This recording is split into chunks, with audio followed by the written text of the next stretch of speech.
Ok. Ok.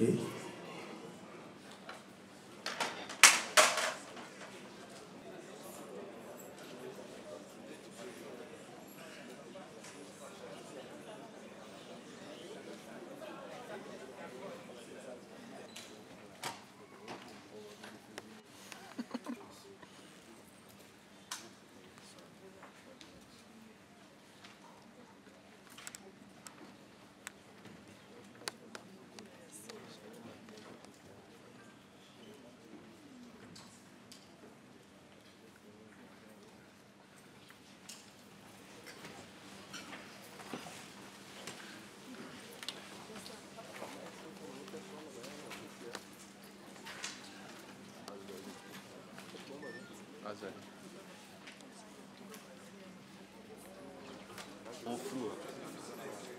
Faut que zoom on est sur le. Ça va boulot là-bas.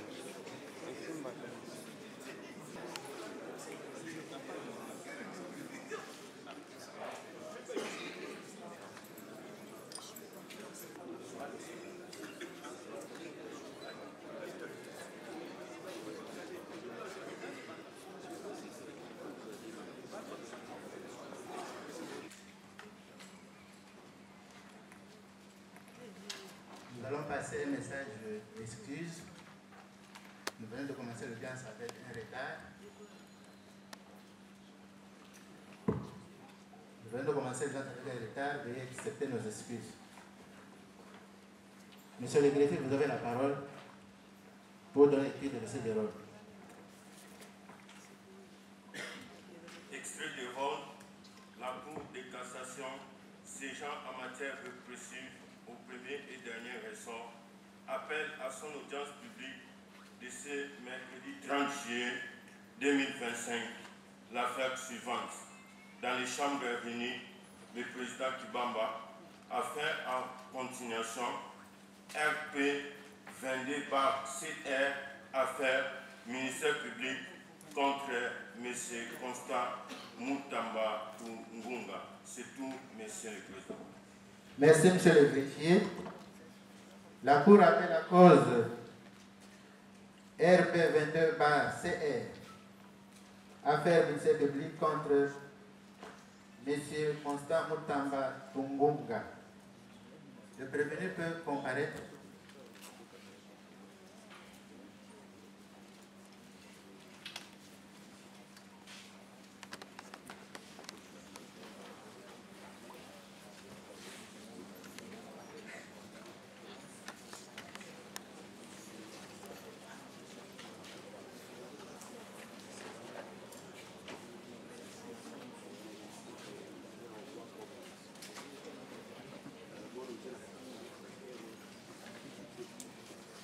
Monsieur le greffier, vous allez accepter que le prévenu comparé en personne.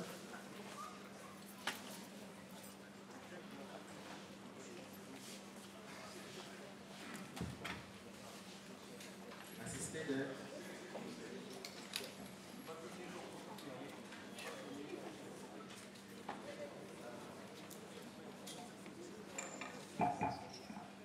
le bâtonnier Jean-Paul Kitéré, bâtonnier du barreau du Haut-Katanga, avocat de la Cour d'appel de la Gombe et de l'Onama. Maître John Nicolo Paya, avocat au barreau auprès de la Cour d'appel de la Mongala et bâtonnier de l'ordre. Maurice Kanyamamudishi, bâtonnier honoraire, barreau de Mani.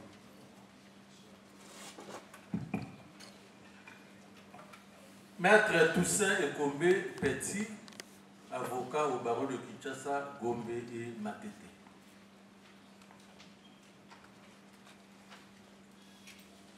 Maître Zénon Bikele Kiobo, avocat au barreau pour la Cour d'appel de Maïdombe et membre du Conseil de l'ordre.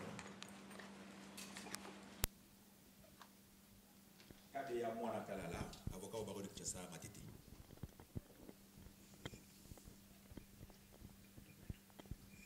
Votre honneur, je suis Gérard Jules Dieudonné Kabemba Mwanana Lualaba.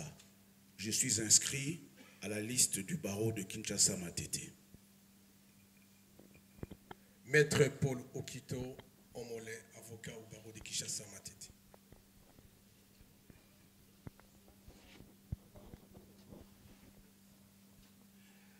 Yves Kisombe. La Cour va demander au prévenu de répondre à la question qui était restée en suspens. C'est de savoir la valeur juridique qu'il accordait à la note de l'IGF. Oui, maître. Est-ce qu'il peut d'abord répondre au niveau? Il y a une petite observation. Je crois que la Cour, peut-être la Cour n'a pas encore ouvert le dossier. Nous avons fait déposer une requête en inconstitutionnalité qui gît dans deux requêtes en inconstitutionnalité qui gisent dans le dossier. Je ne sais pas si la Cour est informée de cela. Nous avons des actes de signification, nous avons les récépissés, nous avons tout dans le dossier. Vous dites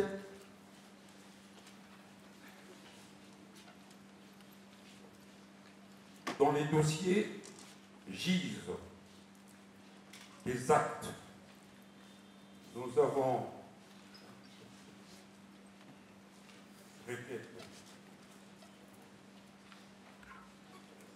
des actes de signification.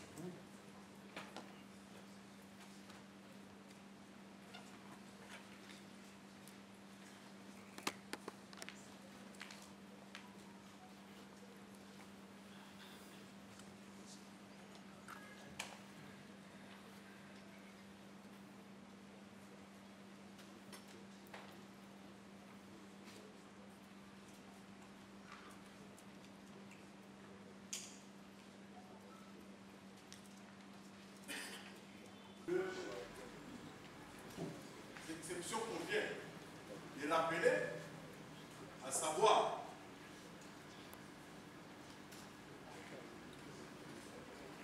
une requête qu'on a déposée à la Cour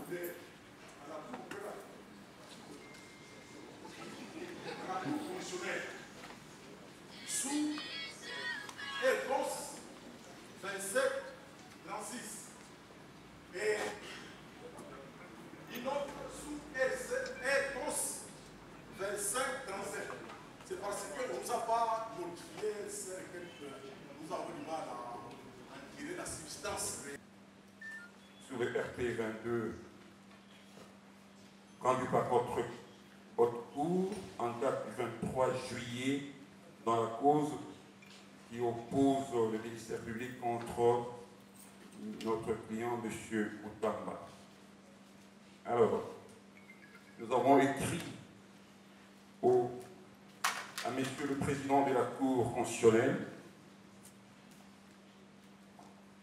conformément aux dispositions des articles 1er, 12, 17, 138, 150, 160 de la Constitution du 18 février, tel que modifié à ces jours, portant révision de certains articles de la Constitution, l'article 43, 48, 88, 96, alinéa 2 de la loi organique numéro 13, portant organisation et fonctionnement de la Cour constitutionnelle, ainsi que l'ouverture d'une instruction judiciaire à charge de M. Constant Moutamba, alors ministre d'État, ministre de la Justice et garde du Sceau. La deuxième, 004, votée par l'Assemblée nationale en date du 15 juin 2025, qui avait autorisé les poursuites contre le même Constant Moutamba. Les deux résolutions, non, les deux requêtes. La deuxième requête maintenant, c'est contre l'arrêt avant du droit, mais en vérité définitif sur incident, rendu par votre haute cour dans la procédure RP 22/CR en date du 23 juillet 2025 qui avait rejeté les exceptions que nous avions soulevées par devant elle. Nous sommes allés donc devant la Cour constitutionnelle, nous avons déposé au greffe, les deux requêtes ont été signifiées à l'Assemblée nationale et à la Cour. Où elle est concernée. Voilà pourquoi nous avons jugé que les deux résolutions prises par l'Assemblée nationale ainsi que votre arrêt de la fois dernière violaient manifestement les prescrits constitutionnels ainsi que les deux arrêts des principes de la Cour constitutionnelle, à savoir l'arrêt R11 1800 et R11 1830. La loi dit que devant pareilles circonstances, on ne fait pas débat. La conséquence à tirer, c'est la surséance. Et comme ici nous ne sommes pas devant la Cour constitutionnelle où ces débats doivent avoir lieu, nous osons croire que, puisque dans un état de droit, les lois sont faites pour être appliquées et respectées. Et puisque la Constitution dit que lorsque une exception de constitutionnalité est soulevée par devant une juridiction, la conséquence pure et simple, c'est la surséance, toute affaire cessante. Voilà pourquoi nous prions honoré membre de la haute cour d'en tirer toutes les conséquences des droits qui en découlent, à savoir décréter la surséance. Nous avons dit.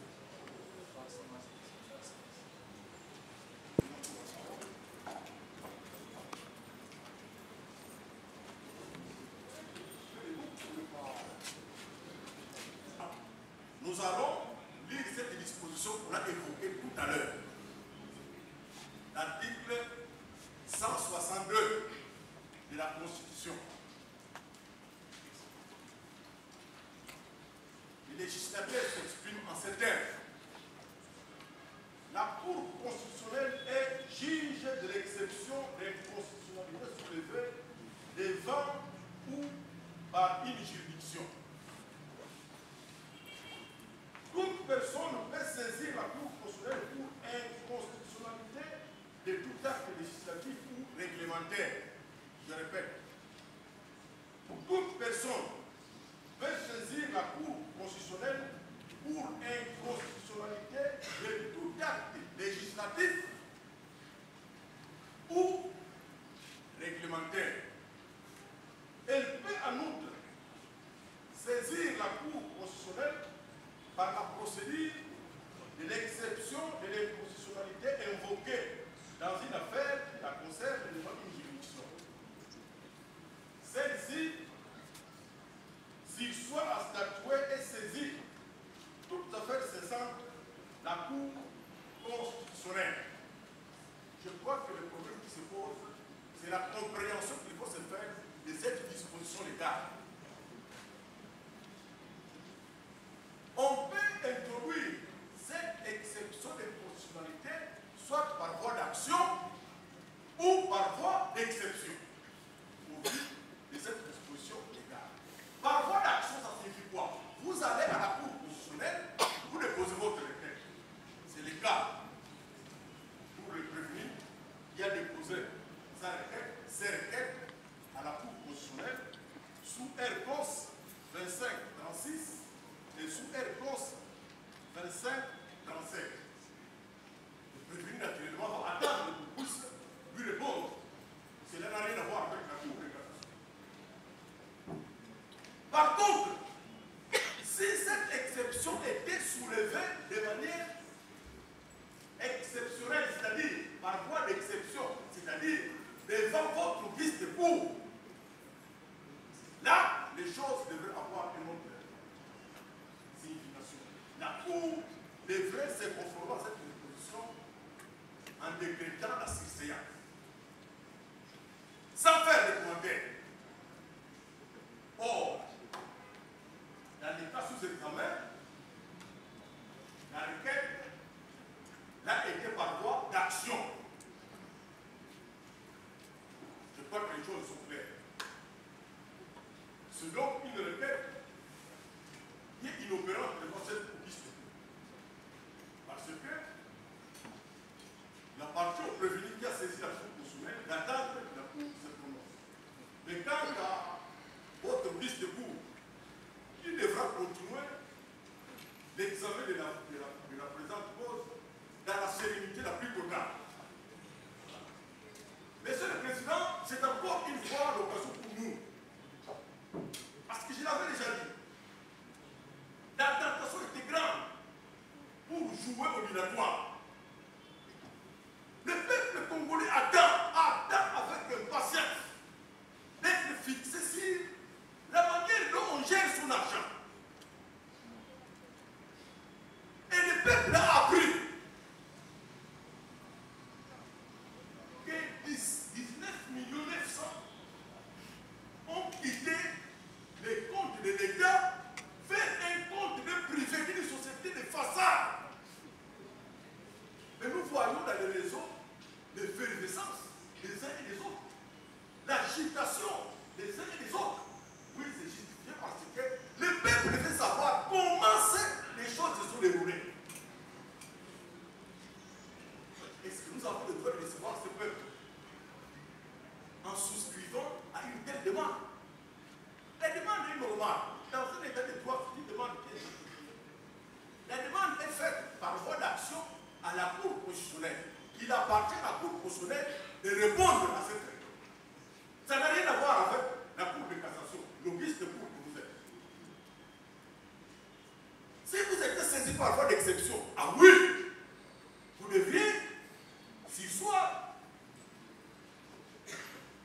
C'est la loi qui le prévoit.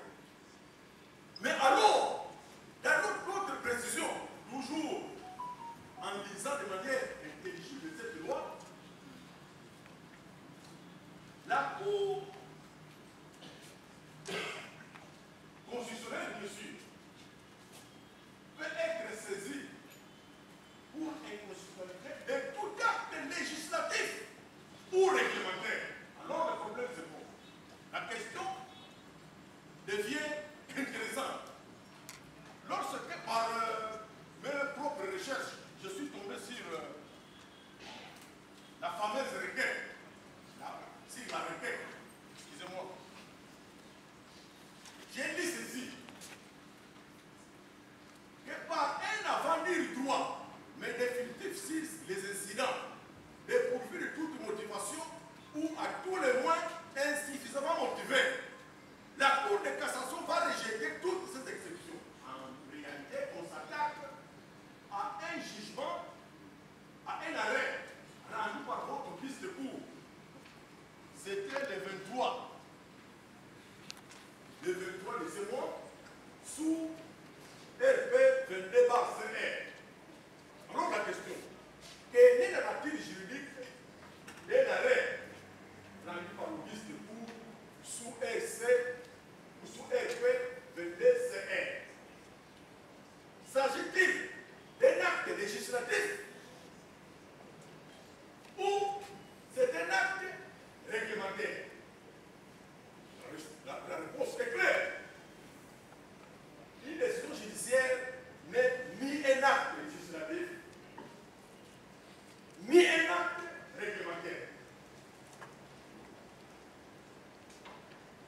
Je pense que l'office de cour ne va pas tomber dans la tentation d'avoir une autre lecture de cette disposition légale. Donc, cette requête n'a rien à voir avec la présente disposition. Vous avez rendu une décision judiciaire qui n'est pas un acte législatif, qui n'est pas un acte réglementaire. Le prévenu a usé de ce droit pour saisir la Cour constitutionnelle. Il attendra que la Cour constitutionnelle lui réponde. En ce qui concerne l'office de cour, c'est une requête qui est inopérante. La Cour devra poursuivre l'instruction de la présente cause sans les emparer, parce que le peuple. Monsieur le Président, nous voyons les choses au loin. Depuis le début de ce procès, nous avons dit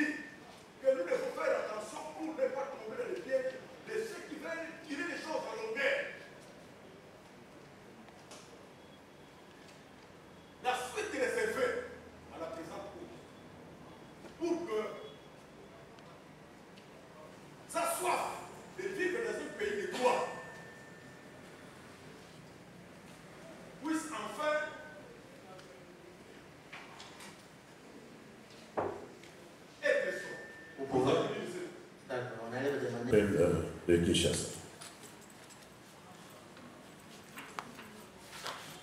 En réaction maintenant, dans un deuxième mouvement, à ce que l'organe de la loi vient de donner comme considération juridique à ce niveau. Nous sommes étonnés d'entendre l'organe de la loi commenter, critiquer le contenu des requêtes en inconstitutionnalité. Et il le fait devant la Cour de cassation. Vous n'êtes pas la juridiction de l'inconstitutionnalité.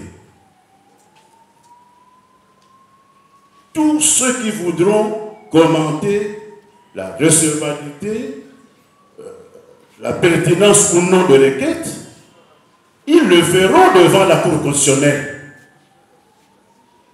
Il reste ici et maintenant la Cour de cassation a sous les yeux les deux requêtes enrôlées, signifiées aux parties intéressées. L'article 162 que l'organe de la loi a évoqué avec clarté me semble imposer qu'il soit sursis à statuer jusqu'au videment du contentieux de constitutionnalité et nous reviendrons à la poursuite en ce qui me concerne. Le ministère public, qui a une maîtrise particulière de la loi,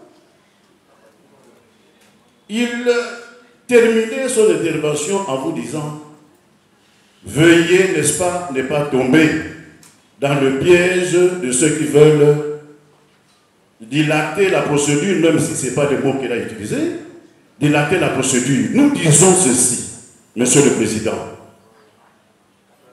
honorable juge de la Cour constitutionnelle, Monsieur le procureur général, après cette Cour, Monsieur le Président, veuillez échapper à la précipitation à laquelle se sont livrés et l'Assemblée nationale et le parquet général pour votre cours. J'ai dit merci. Oui. J'adhère aux propos de mon éminent confrère le bâtonnier Kondi, mais j'ajoute ceci. Le procureur général a eu à instruire cette cause sur base de la résolution 002 de l'Assemblée nationale. Il a eu à initier des poursuites contre le prévenu Moutamba sur base de la résolution 004. Nous, c'était ces résolutions, on ne serait pas devant l'auguste cour. Un peu comme les Kimalumalu de triste mémoire. Allons-y, allons-y. Ben, nous allons faire des accidents là-bas. Ce qui vous fonde, ce qui vous permet d'instruire la cause est mis en cause. Vous allez avancer comment? L'avant-dire droit, en fait, le définitif sur incident que vous avez rendu, par lequel la Cour a déplayé le terrain, est contesté, attaqué devant la Cour constitutionnelle. Le procureur général vous dit non, allez-y, n'en tenez pas compte, parce que ce n'est pas un acte législatif, parce que. Mais qui est juge de la recevabilité de ces deux requêtes? Qui est juge de la nature juridique de ces des documents mis en cause? En tout cas, ce n'est pas vous. Ce n'est pas vous. Pour le procureur général, nous devons aller vite parce que le peuple congolais attend. Il attend de voir pour savoir comment son argent est géré. Mais le peuple congolais sait déjà comment son argent est géré, parce que beaucoup ont avoué qu'ils détournent de l'argent et le procureur général n'a rien fait. Ce n'est pas une première. Hein? Ce n'est pas une première. Merci. Je pense que il y a une dernière intervention. Oui, monsieur de la haute cour. Voilà que le ministère public, pour asseoir son argumentaire, avec tout le courage du monde, il s'est fondé sur des dispositions constitutionnelles pour vous faire comprendre qu'ici, on ne peut attaquer en inconstitutionnalité qu'un acte législatif ou réglementaire. Mais nous disons au ministère public que les droits, ce n'est pas seulement la loi. Les droits, c'est aussi la jurisprudence. Les droits, c'est aussi la doctrine. Et si le ministère public, peut-être, n'arrivait pas à se mettre à jour, nous disons que nous nous mettons à jour par rapport à cette question-là. Et ici, nous nous fondons sur vos propres arrêts de principe rendus par vous, à savoir l'arrêt Air-Cons. S'il vous plaît, vous pouvez retirer. Lui qui ne sait pas se mettre à jour, c'est vous qui vous mettez à jour. Je retire, monsieur le Premier Président. Merci. Nous étions en train de rappeler alors au ministère public qu'il existe des arrêts de principe rendus par cette même haute cour, la Cour de cassation en son temps, siégeant comme juge constitutionnel. Et là, nous sommes dans des arrêts rendus populaires, à savoir l'arrêt Chibalonza et l'arrêt Caputo. Il s'agit de l'arrêt Air-Cons 051/TRS du 31 juillet 2007. L'arrêt Trésor Poukou Ngoï contre l'Assemblée provinciale du Kasaï occidental. Nous avons un autre arrêt rendu par cette même cour. En cause, Célestin Chibalonza contre l'Assemblée provinciale du Sud Kivu. Ces arrêts permettent d'attaquer tout ce qu'on peut considérer comme acte d'assemblée.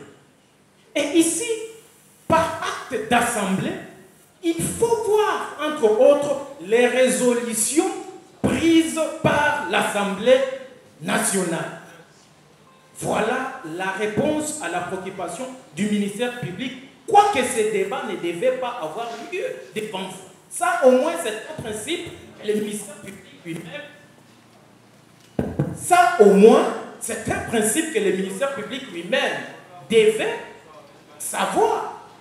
Deuxième chose, en ce qui concerne l'exception d'inconstitutionnalité contre des décisions judiciaires, là aussi, nous rappelons au ministère public que la jurisprudence a évolué.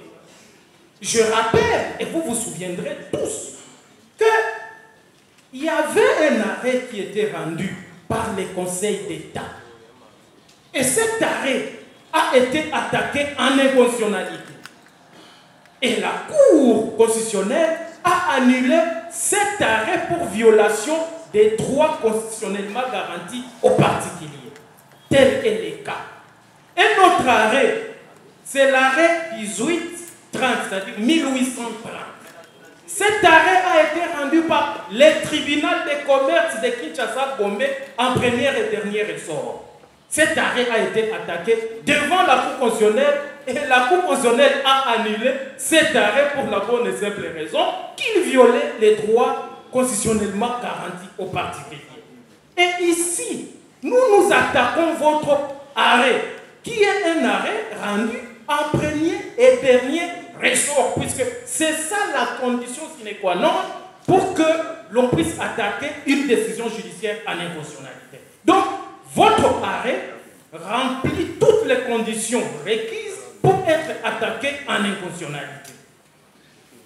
En ce qui concerne les problèmes liés aux exceptions d'inconstitutionnalité par voie d'action ou par voie d'exception, non, ça c'est la théorie. Ça, c'est la théorie, puisque si l'on commençait à demander qu'on explique comment il faut intervenir par voie d'action ou par voie d'exception, je pense que la personne qui a soulevé cette question ne vous donnera pas d'éléments, puisque jusque-là, cette question est controversée. Mais que cela ne tienne, que l'on suppose que les requêtes que nous avions introduites directement par devant la Cour constitutionnelle constituent une exception d'inconstitutionnalité par voie d'action et que par conséquent, selon le ministère public, la Cour ne peut pas surseoir. Mais nous disons ceci. Dès lors que nous revenons sur cette même exception par devant vous, nous rappelons, puisque ici, nous ne sommes pas limités uniquement à déposer les requêtes pour ne pas faire état à l'audience du jour. Mais ici, nous sommes en train de vous démontrer comment les actes de base, les actes de procédure, sur base desquels vous êtes obligés à statuer, sont contraires à la Constitution. Et que par conséquent, pour une bonne administration de la justice, vous devez surseoir parce qu'il serait inconcevable qu'aujourd'hui, vous poursuivez. Nous considérons comme anticonstitutionnels et que par après ces mêmes actes soient annulés par le juge constitutionnel. Quelle serait alors la valeur juridique de votre arrêt? N'est-ce pas là créer une insécurité judiciaire pour les particuliers? Et c'est ce que nous devons éviter. Voilà pourquoi nous demandons au ministère public de prendre son mal en patience, de nous accorder ces 30 jours-là, puisque la Cour constitutionnelle qui est à ce jour saisie n'a que 30 jours pour rendre son arrêt. En nous renvoyant, en ordonnant la surséance, pour attendre que la Cour constitutionnelle se prononce en ayant 30 jours. En quoi le ministère public qui veut à tout prix que cette affaire aille vite, comme si on doit se précipiter, comme si le Congo va déménager aujourd'hui, on ne sait pas. Donc, messieurs de la haute cour, veillez faire droit à notre développement de nos moyens et en tirer toutes les conséquences, puisque les débats ne doivent pas avoir lieu ici. Veuillez donc ordonner la surséance. Toutes affaires cessantes, nous avons dit.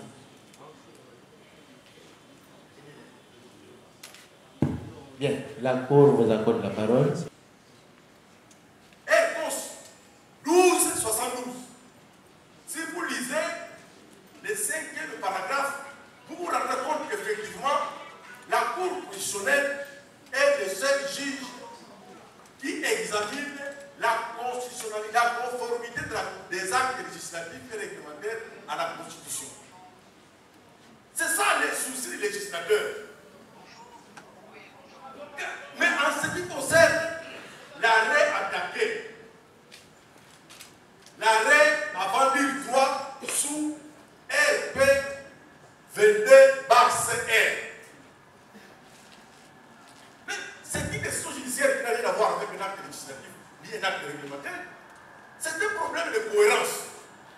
C'est un problème de la lecture fidèle de la loi. On ne puisse pas s'en prendre au ministère public. Non, nous sommes esclaves de la loi.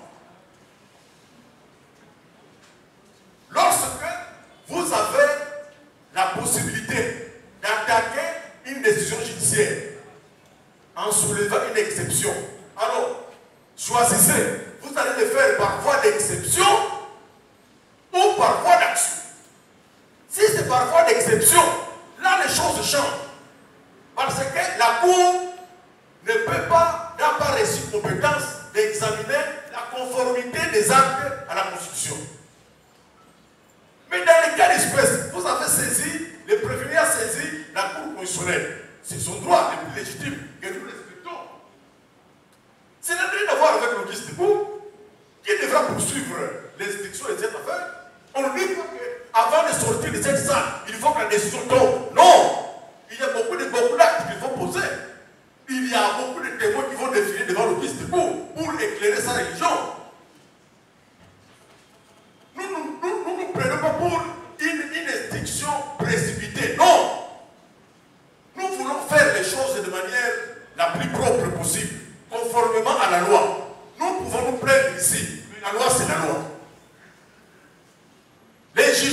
attaquer n'est pas un acte législatif, encore moins un acte réglementaire. Nous avons. Merci, monsieur.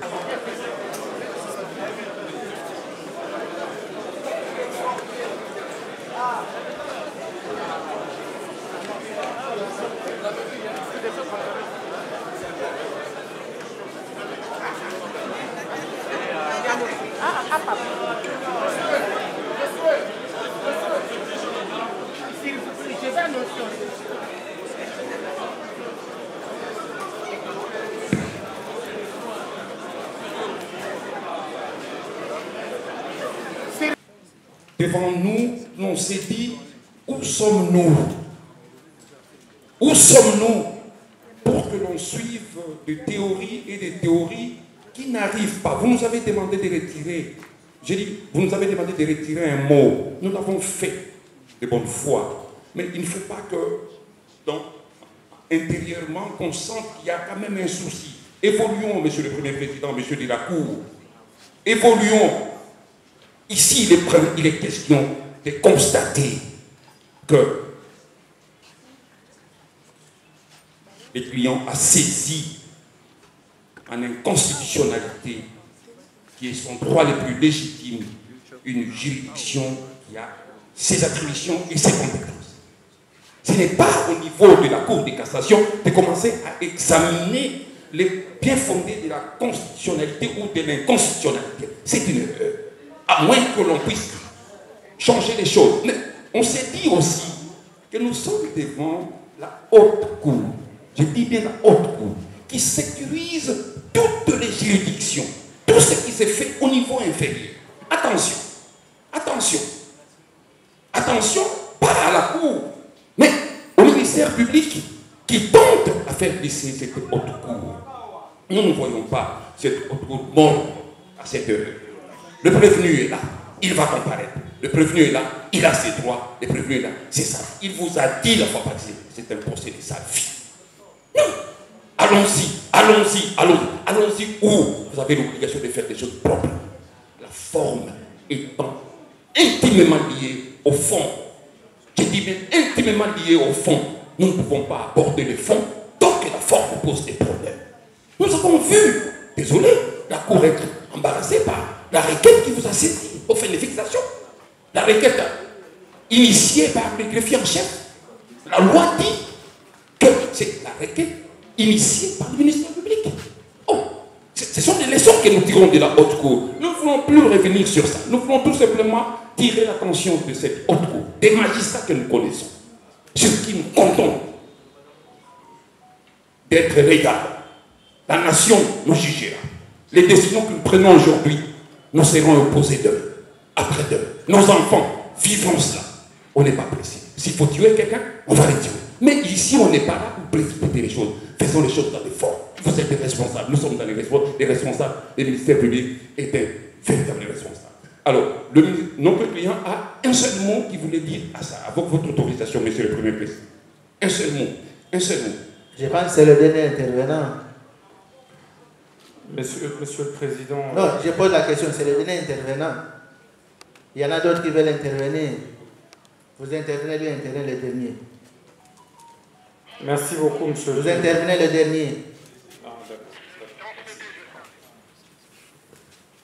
Merci beaucoup, monsieur le Président de la Cour de cassation.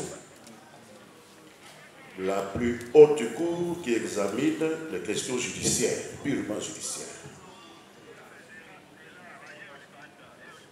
Nous avons vu à la dernière audience que devant les exceptions soulevées par la défense et le point de vue donné par le ministère public, la Cour s'est retirée et elle est revenue, a pris l'affaire à libérer, a rendu un arrêt, nous allons dire, sur les bancs. Si telle est la manière, permettez qu'à cet instant précis, nous puissions rappeler le contenu de l'arrêt de la Cour constitutionnelle R-Cons 1272 du 4 décembre 2020,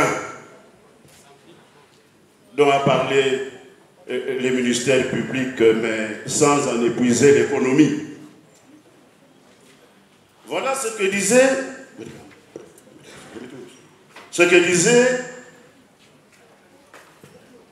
la Cour constitutionnelle.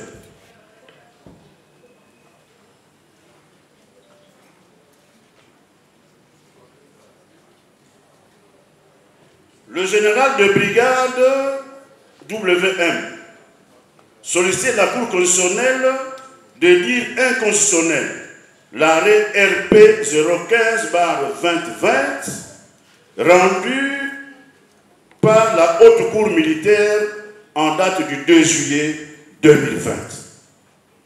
En effet, je vais aller au dispositif pour ne pas vous faire perdre le temps, la Cour constitutionnelle, après avoir relevé que l'exception de constitutionnalité n'est possible et réalisée que sur production d'un arrêt ou jugement avant lire droit rendu par la juridiction saisie de la cause, a rappelé qu'au terme des dispositions des articles 160 et 162 de la Constitution, elle ne connaît que de la constitutionnalité des traités et accords internationaux avant la ratification des lois, des actes ayant force de loi, des édits, des règlements intérieurs, des chambres parlementaires, du Congrès et des institutions d'appui à la démocratie, ainsi que des décisions administratives ayant un caractère réglementaire. La Cour a indiqué qu'hormis sa compétence d'attribution relevant des dispositions ci-dessus, elle ne peut exercer sa compétence résiduelle que dans les conditions fixées par sa jurisprudence. Que dans sa jurisprudence, elle a étendu, Monsieur le Président, au membre de la Haute Cour, Monsieur le Procureur Général, je sollicite, s'il vous plaît, nos oreilles, que dans sa jurisprudence, elle a étendu sa compétence à l'égard de seuls actes d'assemblée sous une double condition que l'acte déféré ne relève de la compétence matérielle d'aucun autre juge et que le requérant allègue à suffisance de droit la violation d'un droit fondamental auquel la Constitution accorde une protection particulière. Qu'en l'espèce, l'examen de la requête qui poursuit l'inconstitutionnalité d'un arrêt de la Haute Cour militaire n'est pas de la compétence de la Cour constitutionnelle, car un tel arrêt n'est ni un acte législatif ni un acte réglementaire au sens de la loi, moins encore un acte d'assemblée au sens de sa jurisprudence, mais plutôt un acte juridictionnel susceptible de voie de recours devant la Cour de cassation. Par ailleurs, la Cour a souligné que les dispositions des articles 76 alinéa 5 et 83 alinéa 3 de la loi 023-2002 du 18 novembre portant code judiciaire militaire ont été abrogées implicitement par la Constitution. Tout ça, c'est les arrêts et jugements rendus par les juridictions de fond statuant en premier et dernier ressort et qui violeraient des droits garantis aux particuliers par notre Constitution sont susceptibles d'être attaqués à l'inconstitutionnalité. Dans tous les cas, c'est un discours que nous faisons, comme on dirait, hors jeu, parce que l'appréciation de la pertinence de nos requêtes se fera par la Cour constitutionnelle. Recevabilité et fondement par la Cour constitutionnelle. Ici, hic et nunc, vous avez les requêtes introduites dans les formes. Nous ne faisons qu'une seule prière. Une seule prière, Monsieur le Président. Quelles que soient nos appartenances religieuses, une seule prière. Qu'il plaise à la Cour de cassation d'ordonner la surséance à statuer en attendant les arrêts de la Cour constitutionnelle jeudi. Merci. Merci, Monsieur le Président, pour la parole que vous m'accordez. Merci également aux honorés membres de la composition. Des primes abord, je tiens à rendre hommage à mon directeur de cabinet qui vient de décéder. Vous n'êtes pas là pour ça. Vous n'êtes pas là pour ça. Je suis en train de... S'il vous plaît, vous avez demandé la parole, pas pour nous dire qu'il y a tel qui est mort. Réagissez par rapport à la question que vous avez soulevée vous-même. Un point très. J'ai beaucoup de respect pour les morts. Nous tous également. Si vous n'avez pas à dire, nous vous lâchons la parole. Vous pouvez me laisser poursuivre. Je vous avais prévenu que ça, c'était le procès du monde. Vous avez la parole, mais revenez à l'essentiel. Nous ne sommes pas là pour le procès de la vie, ainsi de suite. Monsieur le Président, comme je vous avais dit la dernière fois, je suis ici pour faire face à un procès de la vie. Laissez-moi parler. Sinon, je ne serai pas là. C'est vous les juges. Je suis le président. Merci. Je voudrais juste rappeler au ministère public,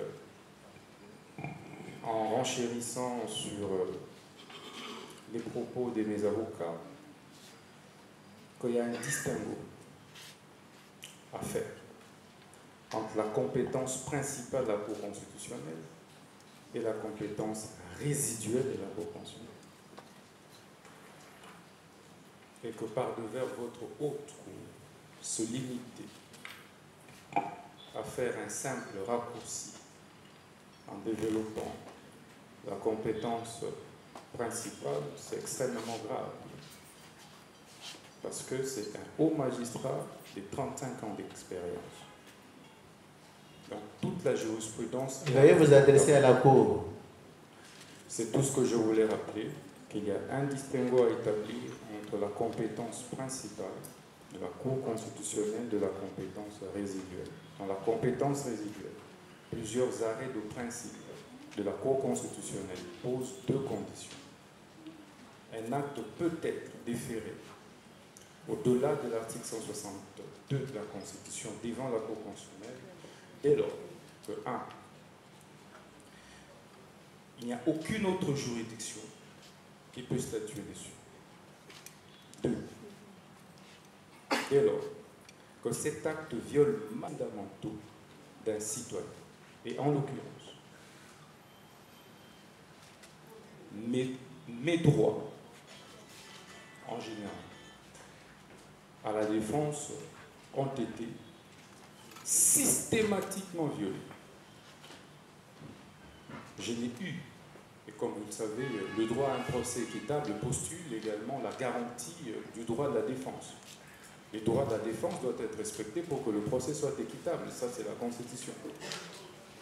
Et que les règlements intérieurs de l'Assemblée nationale est un acte qui est déclaré préalablement conforme à la Constitution. Et que de ce point de vue, lorsqu'il est violé, il viole également la Constitution. Donc, il ne peut pas dire, en banalisant, comme si on amenait, je ne sais pas moi, un mouton ou un porc à l'abattoir. Mais si c'est le cas, mais il aurait dû m'égorger depuis.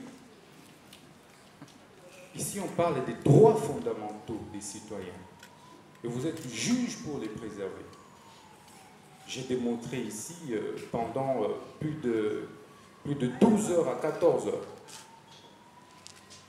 Adressez-vous à la Cour. Je suis en train de m'adresser à vous, Président. Vous me regardez. Nous sommes ici. Nous ne sommes pas là. Ça va. Merci. Allez-y. Merci beaucoup, Président.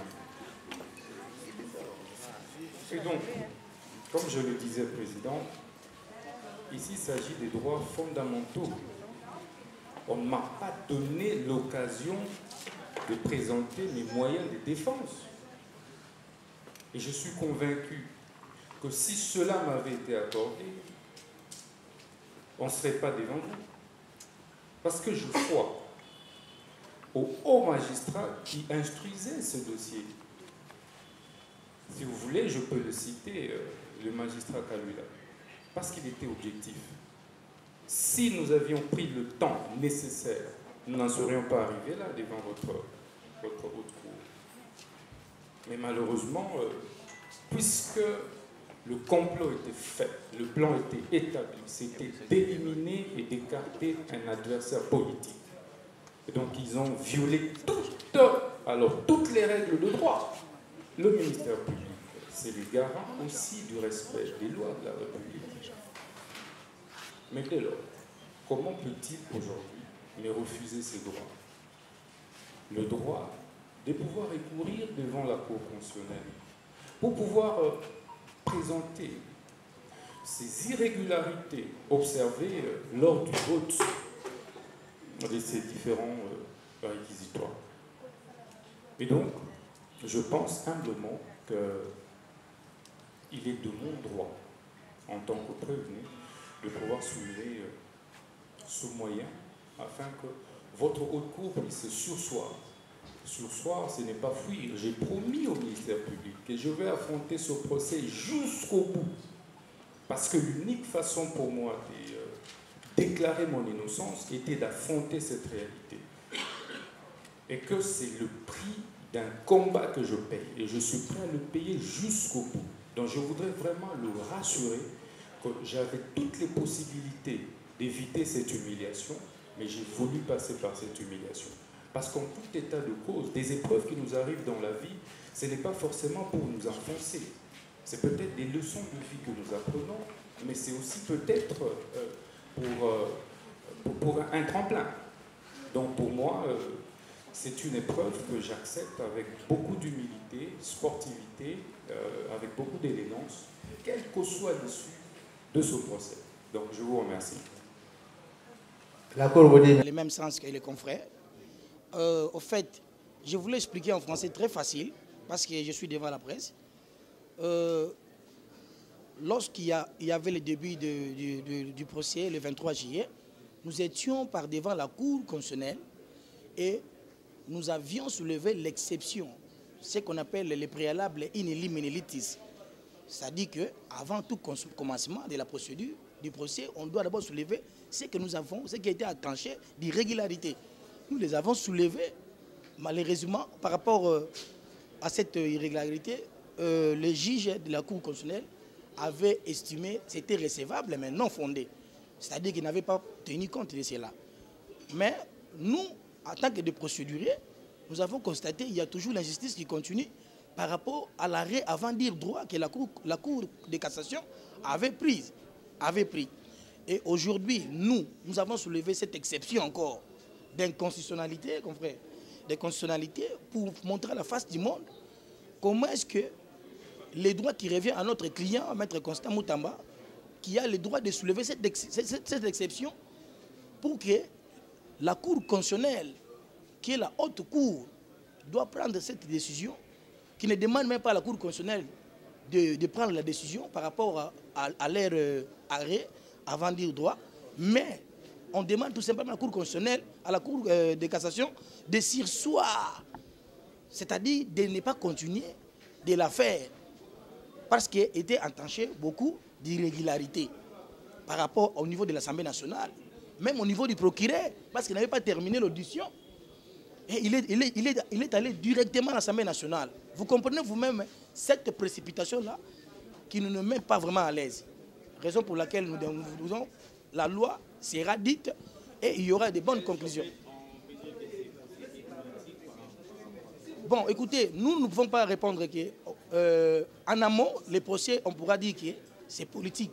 Pourquoi? Parce qu'au début, si la Cour avait respecté nos exceptions, là, on voulait clamer notre innocence directement, on ne pouvait pas poursuivre. Mais on nous a imposé, on a poursuivi notre client, on a attaqué déjà les fonds. Et Dieu bon aujourd'hui, nous pensons qu'à la face du monde, vous constaterez qu'avec nous, la loi est parfois bafouée et que ça donne l'intention que ce soit un procès politique. Vous comprenez? Donc nous avons la confiance à la Cour constitutionnelle. Non, mais si on dit politique, nous sommes contre les ennemis de la République. Les ennemis de la République peuvent être n'importe qui. Hein? Voilà un peu ça. À un procès équitable chaque fois que nous sommes mis en cause devant la justice. Et qu'est-ce qui nous donne droit à un procès équitable? C'est la Constitution. C'est même au niveau des conventions internationales, comme le Pacte des Nations Unies sur les droits civils et politiques. Le droit à un procès équitable, c'est un droit fondamental. Ça fait partie des droits de l'homme. Donc ce n'est pas de la chicane, ce n'est pas du dilatoire. C'est fondamental. Lorsque la forme n'est pas respectée, il ne peut pas y avoir de procès équitable. Or, chacun doit pouvoir avoir droit à un procès équitable. Vous comprenez? Donc et les avocats sont là pour ça. Si on nous appelle maîtres, c'est parce que nous sommes maîtres de la procédure. C'est pour ça que quand vous allez en justice, vous avez besoin d'un avocat, parce que l'avocat, lui, maîtrise la procédure. C'est pour ça qu'on l'appelle maître, en dehors de maîtriser le contenu des lois. Donc, le ministre d'État Constant Moutamba n'est pas là pour faire traîner les choses. Il a répété, c'est le procès de sa vie, il est là pour que les choses se passent bien et pour faire face à la justice, puisqu'il se sait innocent. Donc sans aller dans le fond du débat, je voulais juste vous dire à vous, Bino Bandekonabiso Bapandisangu, Bolobelela que Constant Moutamba aye na justice ko samba tozo tosa cour kasi ebongi to tosa mibeko procédure ndenge ezo loba tosala boye nzoka procédure ezalaki respecté te pona biso banda assemblée nationale procédure ezalaki respecté te façon tokomi na cour awa procédure ezalaki respecté te bavotaki baautorisation wana ya poursuivre pe ya instruire contre Moutamba Kolongola et immunité Zanyo wana ndenge esengelaki te et ça les maka à main levée te et ça les maka à bulletin secret à partir ya wana nandenge pe tokomaki awa document oyo ememaki Constant Moutamba awa, c'est-à-dire signification à prévenu et ça les maki ndenge esengelaki te. Donc voilà. La procédure est garantie que bazo sambisa yo na ndenge ya malamu. Ezali sekite, ezakaka forme te. Toyokani, c'est très important. Mon canonaye par rapport il y a oyo biso to sengi.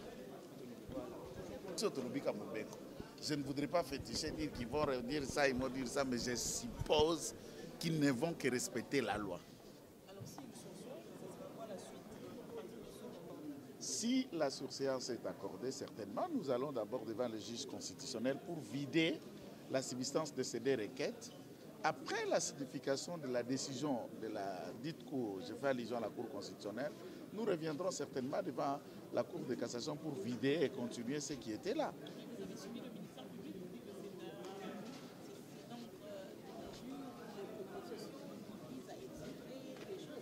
Non, moi je voudrais ne pas tomber dans ce jet de commenter le fond, mais notons que le ministère public, comme c'est un juriste, il ne sèche pas, il devait trouver un argumentaire allant dans ce sens-là.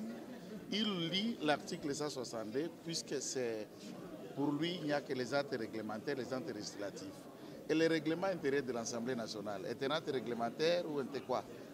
La violation de ce règlement intérieur est un acte réglementaire ou comment? Donc comment on peut lire et vous-même vous lisez, vous sentez que c'est ce qui a été fait et vous refusez de comprendre? Le refus de comprendre, c'est une volonté. D'accord. Beaucoup, je commence d'abord par me présenter. Moi, c'est Maître Joyce Issio, je suis avocat près la Cour d'appel de Kinshasa Matete. À l'audience de ce jour, il était question de soulever l'inconstitutionnalité sur base des résolutions de la Cour de cassation. Et ça repose sur des résolutions. Premièrement, nous avons l'arrêt qui a été rendu à l'audience du mardi du 23 juillet concernant les exceptions qui ont été soulevées sur l'inviolabilité du règlement d'ordre intérieur de l'Assemblée nationale, où on a eu à évoquer les articles 237, 155, 157 de ces règlements, que ça concernait notamment le vote sur la levée des immunités, et que vous avez remarqué avec nous à la télé que cela n'a pas été organisé comme prévu dans la Constitution, que ça devait se faire en huis clos, et que ce jour-là, c'était à ciel ouvert où on devait soulever la main qui sont pour, qui sont contre. À part le règlement d'ordre intérieur, nous avons concernant le Code de procédure pénale, nous avons les articles 54 et 56 sur le dépôt de la citation. Et voilà, aujourd'hui, il était question que la Cour de cassation puisse surseoir cette audience et attendre que la Cour constitutionnelle puisse donner aussi son arrêt quant à ça. Merci. Merci.